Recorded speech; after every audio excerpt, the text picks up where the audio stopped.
Ladies and gentlemen, welcome back. We're here on a Monday for maybe the first time ever. We are normally a Wednesday show, but things have been a little crazy lately, so we haven't really had an opportunity to get on and make a new episode. But welcome back to Inside the Helmet. My name's Michael. My dad joins us as usual, and we've got some good stuff to talk about. Why don't Hey you kick there. things off? Yeah. So as far as topics go, we were kicking around some things to discuss, and one of them jumped to the forefront of my mind after what we witnessed last Friday.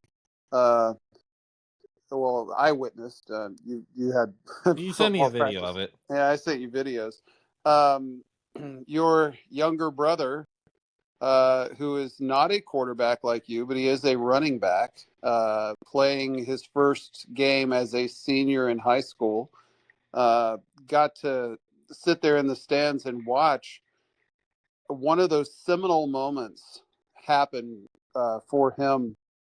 And I started thinking about that whole topic of there are so many plays that you play, and there are certain plays that you never forget. It's almost like they're imprinted on your brain, or maybe it's a series of plays, but uh, those never ever leave you. And you've got them, and I've got them, and just so that the audience knows what I'm talking about. Last Friday night, your brother's high school football team was down 24-12 at halftime, and he had spent a lot of the first half kind of going to the sideline. He rolled his ankle. He had a knee bruise or something, and so it didn't look like it was going to be one of those positive memories for him.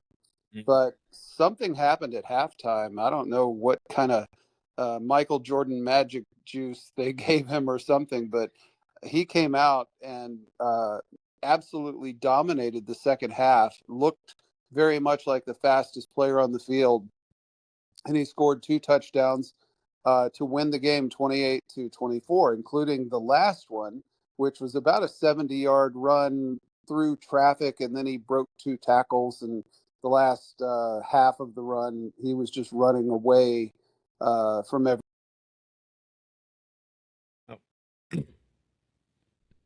Oh. I don't know. Yeah, I was gonna say I don't know what happened. I think we lost you there. I don't know if it was Okay. just on my end or what. Yeah, sorry. No, it was whenever my phone decides to ring when we're in the Hmm. middle of doing this, it disconnects me for a minute. So Do anyway, you know what I how to was turn saying on was that like do not disturb on your phone? yeah, we'll talk about it for next I time. can show you. Okay. So Anyway. anyway, your brother had to have got to have one of those moments where he just was the reason that his team won. He put the Hmm. team on his back. He made spectacular plays. He looked like the best player on the field. And You really did. anybody who has played uh, definitely knows the moments where you never get to feel that. And uh, there are some players, fortunately, and your brother has his share for sure. Oh yeah. Uh, and you've got some, and I've got some, and I thought, well, we would talk about uh, something that happened in your playing career that you just will never forget for whatever reason. It's going to be burned in your memory forever. So you go first. Sure. So I'm actually gonna kind of go the different direction from like, oh, we're losing and we need to come back against an opponent that's kind of had their way with us all night. And I'm actually going to mention a moment that speaks to me for a different reason, and it's back also back in high school. We were playing an opponent that we just dominated them all night. We were by far the superior team, and the rule set that we played under at the time allowed a for a mercy rule to end the game early as halftime. So you had to at least play the whole first half, but then Yeah. at any point at or after halftime, if one team was winning by at least 45 points, the game would just be over. No last chance drive for the other team. Just nope, pack it up, everyone go home. And so we, so I played like the entire first. I forget if I had played the entire first half or like the first quarter or something, but we were already up big in the first half alone, and they took me out. Obviously, play the backups, play the young guys. This was my senior year in high school, so like they had their younger next man up. That once I was going to graduate, he would take my place and be the starter. So naturally, okay, get the young guys some reps, all that. But they weren't running up the score the way that I and the other starters had been. And so it got to a point where you had told me, obviously me being down on the field, I couldn't hear this as well, but you up in the stands told me that the crowd had begun chanting for them to put me back in. And Yeah. just as somebody who is always kind of acknowledged that as a quarterback, all the eyes are on me, no matter whether I am doing something good or something bad on the field. You know, all the eyes are going to be on me, all the credit and all the blame, and so that can be pretty nerve wracking a lot of the times. So that's just a moment where um, it it it was encouraging. It gave me a lot of confidence to know that these random strangers that I didn't know, but they knew me and they knew I was apparently good at football. So it was a good feeling. And eventually they did put me back in towards the end of the third quarter, and we scored one more touchdown really quickly, and everyone got to go home. So that's just something that kind of sticks out in my mind, even among other stories of, late comebacks and stuff like that. Yeah. I remember that game very, very well. You were historically you kind of wore number 12, but for whatever reason, I don't think they had a 12 jersey. No, So they didn't have a you were 12. number 7, Mm-hmm. and people Which started. actually, at this point, would be my second choice, Yeah. interestingly Um, enough. the fans were yelling to put number 7 back in, even the ones Mm-hmm. that maybe didn't know you by name. Yeah. Put 7 back in so we can score again and go home. Um, Mm-hmm. yeah, I Yeah. remember that. Funny thing, I don't know if I've ever even told you this, but like the next week in practice, the apparently the coaches had heard that, and they actually mentioned it kind of like one of those speeches to the whole team as Yeah, like hey, we need to be uplifting each other and not, highlighting any one certain person in order to put others down. Like, I guess they took that to mean like, oh, we don't like this other quarterback, put the guy who's actually good back in. And it's like, I think they read too much into the situation. I mean, you can't really control what the fans say. I know I, for one, just absolutely hate hearing the fans during a game because they just say some of the dumbest stuff. No offense. yeah. No, definitely say no offense because the this show is kind of for the fans, to Well, give we're them well, we're the trying to inside. see. Okay, let me rectify my statement. Yes. Um, the fans in the stands who have never worn a helmet in their life, they are uninformed. They lack the experience and the knowledge that the actual players and coaches have, and that's not necessarily their fault, but it leads them to saying some stupid stuff. Just like if you have a 5-year-old try and drive a car, they're not going to be good at it because they're not properly equipped to drive a car. They Right. haven't been trained. They're not supposed to. And so, yeah, this show is like driver's ed for football. And yeah, with a smile to the audience, Mm-hmm. we're trying to give you some insights, and it is true. Anybody who's ever been a player or a coach on the sideline, you can tell the difference between the knowledgeable fan and what they're Mm-hmm. yelling, and the non-knowledgeable fan who just the what was the old joke about the fan who yells out, "Hey, coach, call some more of them touchdown plays." You Mm-hmm. know, It's as not if the that coach easy. is not trying to the whole time. So Exactly. my burned in my brain memory, the first one, and there's lots. We could do this all night, but I'll Mm-hmm. just give you one. Um, it actually came from college because I was a walk on at a major Division I university. that I won't name by name, but Hmm. just sort of dreaming about you know hopefully making the team mostly as a wide receiver. And understand, I had some height. I'm 6'3" at the time. I could run a 4.5 40, which is it's not blazing fast, but it's pretty good. And I had the second best vertical leap on the team. It's 38-inch vertical leap combined with some height. I could get up in the air.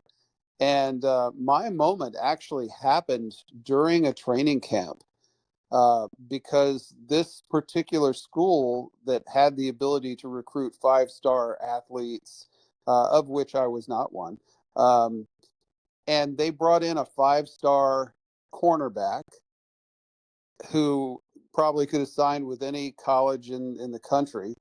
And he was a real stud. He actually was such a stud that he even I'm not sure if he made an Olympic team, but he was definitely one of the finalists in the high jump for the Olympics.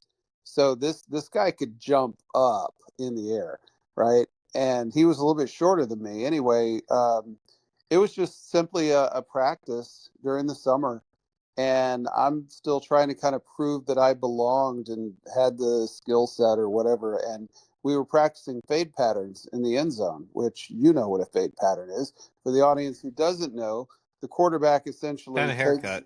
yeah, the quarterback kind of takes the snap and just lofts the ball up in the air and throws a jump ball toward the back of the end zone over in the corner. And with a good receiver, it's either going to be completed for a touchdown or maybe they'll knock it away for an incompletion. But it's a jumping contest. And this one particular day, I had no premonition before the play that this was going to be something I'd remember all these years later. But I looked up, and just the rotation brought this stud across to defend me for this fade pattern. And I thought, oh boy, you know, because I knew about his jumping ability, and ran the pass pattern, and the quarterback threw it, and we both went up, and it was back at the very back corner of the end zone. And I'm telling you, man, 99 times out of 100, this dude's got the credentials to out jump me. I mean, let's just be honest. But on this day, I don't know if I had springs in my shoes or what, but my hand got up higher than his hand did. And I stabbed the ball with the nose of the ball with my right hand, and it stuck. And I started to pull it down to my body. And I looked down. It's like in slow motion. I can still see it, and it's been decades. I'm looking down now that I've got the ball secured and realize he's not going to swat it out of my hands. And I've got to get my feet in bounds or all this is for nothing. And so I did my toes pointing straight down like a, ballerina, I guess. And my toes stuck just inside the line. And for some reason, it probably jammed all my toes up when I did it. I don't even remember, but my toes stuck just inside the line for the touchdown. And then I just made myself fall like a tree to demonstrate that I had full possession of the ball, and I even kind of rolled on my back so that the ball never touched the ground. Yeah. And when I jumped up from that, my best friend in the world, who was also a wide receiver on that team, he was the first to come over and just jump almost into my chest. I had to catch him because he was so excited. All the other wide receivers were slapping me on the helmet and everything else, and the defensive backs were giving this guy the business, the guy that I had just out jumped. And I don't know which was more satisfying, getting the cheers from my guys or having this guy have to endure the, oh, how'd you let him out jump you? And actually, he was a good dude. So I, you know, but that moment in time, I've never jumped higher in my life. Um, it was a unbelievable once in a lifetime catch. And as a wide receiver, that's what you hope for. So, Oh yeah. yeah. Okay. So seminal moments aside, Mm-hmm. we usually do our middle section and we talk about um, racing, F1 racing. I know it's a passion of yours, and I know nothing about it, so I hand the spotlight back to you to tell us what's been going on with F1 racing. Yeah, I'm waiting for the day you when you introduce the topic and pass it off to me, you cut the I know nothing about it, because at that point I will have told you so much about it that you feel obligated to believe Sure. that you do know a little bit about it. Anyway, the summer break, which is generally approximately the midway point in the season, where they take about 4 weeks off without any races. That has actually come to an end, and we had the final race in the Netherlands for the foreseeable future, the home race of Max Verstappen, my favorite driver. This past weekend is when that race was. It was yesterday, actually, yesterday morning, and it was a disaster. um, Oh no. yeah, it was. Well, first it was a sprint race, which there's controversy and debate on whether sprint races are good or not. um, for anyone who's unfamiliar with the structure of a Formula One race weekend, or especially a sprint weekend, ordinarily a Formula One race weekend will begin on Friday with the first two practice sessions. Then on, and this is all local time, by the way, so obviously time zones, depending on where they're racing and where you're watching from, depend, and so you'll need to look it up for each particular race if you're interested. But anyway, they'll start on Friday with two practice sessions to kind of, drive around the track, do some laps, test out different things, and see how they need to adjust their car to get the most performance out of it, because every track is obviously different. You have higher speed tracks, lower speed tracks, different sorts of things that you need to obviously be as prepared as possible for. Um, so Friday is just practice number 1 and 2. Saturday is the third and final practice session, and then qualifying, where they shoot out for the fastest lap to determine where you line up on the grid for the start of the actual race. And then Sunday, they actually go racing.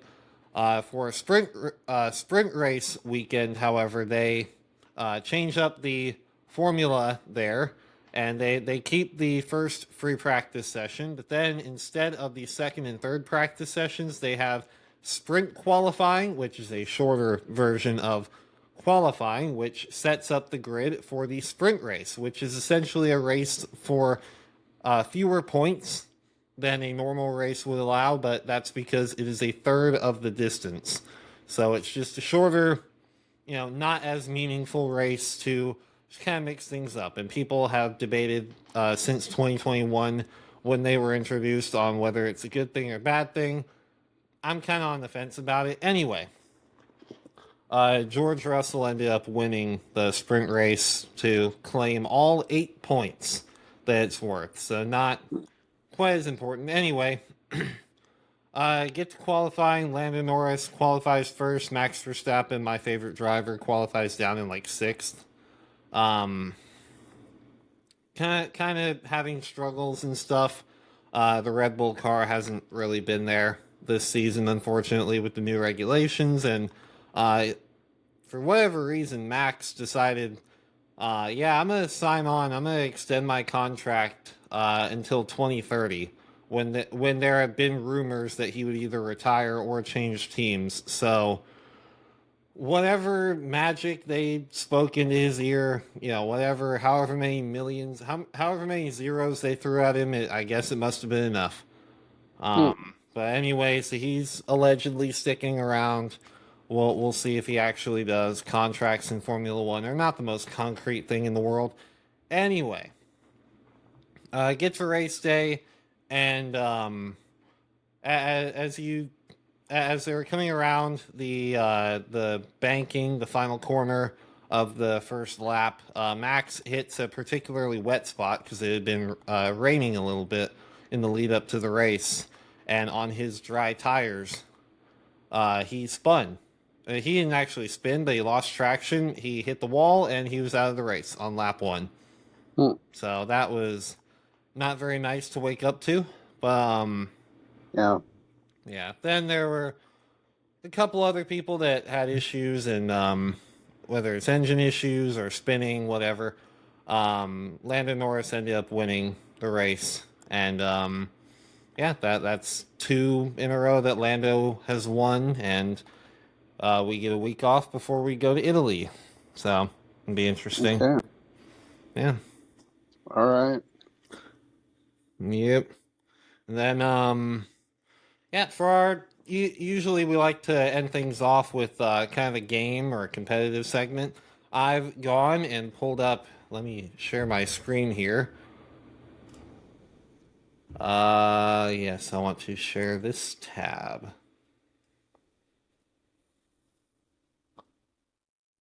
That yes. Okay, don't care to share the tab audio. Share that. This is a Sporkle quiz of every NFL MVP, every AP NFL MVP since 1957 when they started handing out the award. We're going to collaborate on this, and we're just going to see how. Why are we unresponsive? Okay. We're going to see how many we get. So. Okay. So this is according to the Associated Press, right? Yes, this is according to the Associated Press. It'll give you the year and the team that the player played for. We just have to guess what position they played. So Okay. are we able to hit play quiz? No, this is not responding for some reason. What is going on? Because there's like, I know there's like 7 or 8 different groups that award an NFL MVP. Mm-hmm. And I know for a sad fact, stupid as it sounds, that the only time Roger Staubach won MVP, it was not from the Associated Press. Yeah. Which is just dumb. But what year was that? Since it wasn't AP, I don't know if I've heard about that. Who gave him MVP? And in what year? Jeez. I think it was the year that he led them to their first Super Bowl win. What, So, like 1971 72, or so? Yeah. Yeah. Okay. I think the closest he ever came to MVP may have been in like 1978 or 9. Well, those were like the years AP I was wise. watching them. Yeah. Okay. Well, anyway, here we go. AP poll tends to do statistics, though. Yeah, they're very stat heavy and very quarterback heavy in the last 2 decades. Yeah. Anyway, if you'd like, do you want to just kind of alternate on guesses here? We Sure. don't have to really go in order or anything. Yeah. We'll try. So you want to have the first crack at it? Well, I happen to know because I heard this not too long ago. The person who's won the most NFL MVPs with 5 is Peyton Manning. Did you really only find that out not that long ago? I mean, I've known it. I heard it. It reminded me recently. Okay. So, fair enough. Well, I will go with one of the only other people to win more than 2 MVPs. And Jim Brown, who won 3. And that actually, so since I just typed in the last name, that also took care of Larry Brown here. So that's convenient. If there's any overlap in the last names, that'll help. Okay. Well, I know definitely Patrick Mahomes has won. Patrick Mahomes has won 2 MVPs. I'll go with our most recent MVP in Matthew Stafford. Okay. We do have the timer there. I don't know if you can see that counting down 8:40 and counting. Okay. Well, I mean, clearly I know Aaron Rodgers has won multiple MVPs. He is a 4-time MVP winner, yes. And I will go Josh Allen. That also takes care of Marcus Allen, conveniently. Okay. It seems like I'm trying to think of some of the big players who are still playing, the big name people, and I would guess Lamar Jackson has won at least one. He's won 2 of them. Okay. And Brady has won 3 of them. So that's your pick.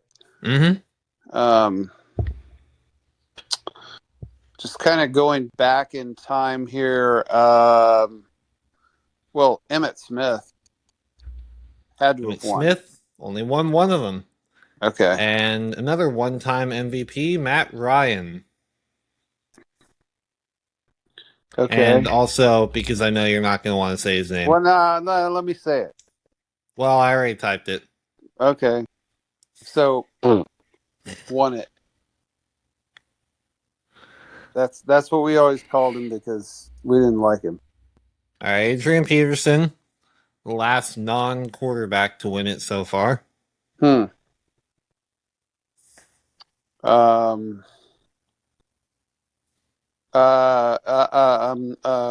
Warner, greatest show on turf. Kurt Warner did win 2 of them. Yeah. And I go with Danian Tomlinson there. Okay. Since I went with Aaron Rodgers, obviously his predecessor won several in a row. He did. Brett Favre won Brett 3 Favre. in a row, including a co-MVP with Barry Sanders here. Okay. And so I'll go Sean Alexander. I'm kind of going in reverse order just to keep things a little neat. Yeah. The guy we mentioned, Emmitt Smith, and Emmitt's quarterback Troy Aikman. They were a run-heavy team. They were. Aikman is still one of the greatest timing quarterbacks and placed the ball just precisely, but he didn't have the stats. Even though he won 3 Super Bowls and Steve Young only won 1. Steve Young was putting up stats, and I think he probably has multiple. He has 2 of them right in between, or right sandwiching Emmitt Smith. Yeah. Rich Gannon be the next name I type in. Yeah, he had his 1 year. He had his 1 year in the sun. Yeah, since I'm still on the 49ers, I mean, before Steve Young, there was Joe Montana. There you go, double MVP there. And then right in between Kurt Warner's, his teammate, Marshall Faulk, won his MVP in 2000. Okay. I'm thinking about the 80s, and probably by the time John Elway was winning Super Bowls, he was not carrying the team, but he carried them to 3 Super Bowl losses in the 80s. He had to have won an MVP. He got his MVP in 1987. Honestly, a disputed MVP. I believe he didn't. He was not first team All Pro that year. I want to say Dan Marino was. Well, okay. Since you mentioned Dan Marino, the 1984 Dan Marino in particular. Yep, there we go. And since you mentioned John Elway, I'll go his teammate, Terrell Davis, who did win that MVP in 1998. I believe he was a 2,000-yard rusher that year. That would have been, the year. So there are definitely some pretty obvious ones. Yeah, let me think for a second. There's a Longhorn on here, at least one. Well, I'm just thinking about in the 80s. My Cowboys struggled after the early 80s, so yeah. But I'm thinking that was the time when finally the New York Giants broke through, and it was because of their defense and the single greatest, most feared defensive player I ever saw with my own eyes.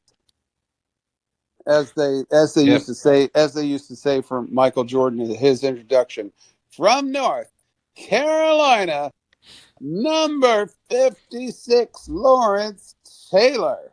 Did he go to North Carolina? I don't think I even did that. Yeah, he did. Yep. conveniently typing in Lawrence Taylor also took care of Jim Taylor. Oh, okay. Take care of Thurman Thomas. Yeah. Also, I just wanted to type in Mark Mosley, the kicker that won MVP in the strike season. Right. No, we remember that. Mm-hmm. He Speak was for a yourself. I Redskin. wasn't alive. Oh. Um. So somewhere in here, when people ask me who is the greatest all-around football player you've ever seen, Mm-hmm. I mean, I don't buy many non-Dallas Cowboy jerseys, and I've got one that I wear with pride, and Oh yeah, that's Sweetness. Walter Payton has to have gotten an MVP in there he somewhere. did in 1977, Okay. and 11 years later, Boomer Esiason won one. Happy for him, I guess. Mm-hmm. Um, I know just kind of now I'm back into the 70s. I know being a Cowboy fan, I rooted for Tony Dorsett, but he never won MVP. He never But did. I'm thinking of uh, and it's a name that really now evokes a lot of emotion because of the way his life turned out. But when I was a kid, I had a Roger Staubach poster on my wall, and I had an O.J. Simpson poster. And I'm sure that was after he was the first guy to run for 2,000 yards. And Yep, surely they gave him MVP after he ran for 2,000 yards. they did. 1973. Okay. I'm just taking care of a couple of them. You want Yeah. to take care of this Oiler here in 1979? Well, you mentioned that there was a Longhorn, and I'm guessing that that's got to be the same guy. It Uh, sure he is. he was a Longhorn, then he was an Oiler. Big number 34, the Tyler Rose, Mr. Earl Tyler Campbell. himself. Yep. Earl Yeah, Campbell. yep. First non-offensive player to win MVP, Alan Page, right there, 1971. I'm sure he was a teammate of his, Fran Tarkenton. And then of the Raiders, is that a Stabler? That is a Stabler sighting. Uh, What are you just reading from the stuff now? no, You're I not just even know guessing. these. I just Okay, know these. okay. Oh, we gotta get Unitas. We gotta get Star. There's some big names here. I mean, Wyatt there's Tittle had got to be one. Paul Hornig.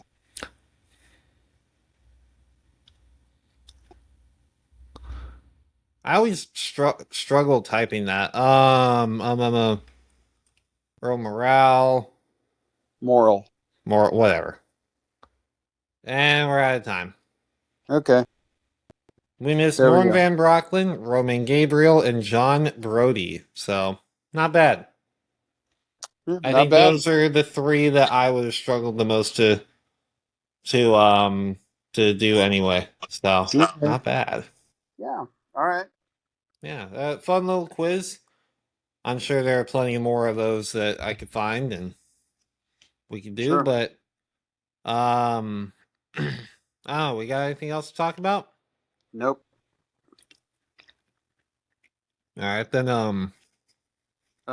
Happy birthday. Coming up in 2 days, yep. 2 days. Yeah, Yep. actually on Wednesday, coincidentally.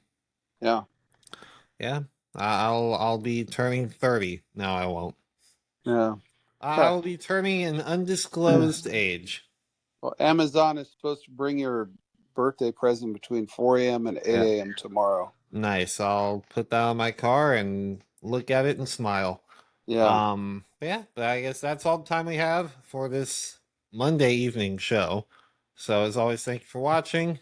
If you feel so inclined, it'd be really cool if you have any questions out there that you can leave a comment and we'll talk about on the show, answer any questions, talk about any topics that you might request. But till next time, thank you for watching. God bless.